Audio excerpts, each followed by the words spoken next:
बिजली 4.56 रुपए फी यूनिट महंगी होने का नोटिफिकेशन जारी कर दिया गया है, जबकि इजाफा दिसंबर की माहना फ्यूल एडजस्टमेंट कीमत में किया गया। सार्फिन को 39 अरब 80 करोड़ का इजाफी बिल अदा करना पड़ेगा। इस मुताल्लिक मजीद क्या तफसीलात हैं मलिक सईद से जानते। जी मलिक,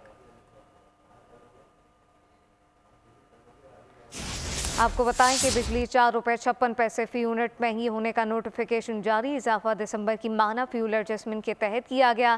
सार्फिन को 39 अरब 80 करोड़ इजाफा अदा करना पड़ेगा। तफसीलात मलिक सईद से जानते हैं। जी मलिक।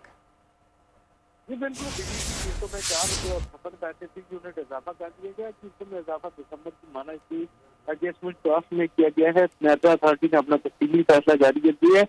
कीमतों पर इतलाक जो है सिर्फ एक माह के लिए होगा। बिजली की कीमतों में इजाफे का इतलाक लाइफ लाइन चार्जिंग और इलेक्ट्रिक व्हीकल चार्जिंग स्टेशन पर नहीं होगा। CPCA ने 5 रुपए और 62 पैसे फी यूनिट इजाफा की दरख्वास्त की गई थी। नेटवर्क अथॉरिटी ने CPCA की दरख्वास्त पर समाप्त की थी, जिसके बाद जो है आज बाकायदा तौर पर फैसला जारी कर दिया गया।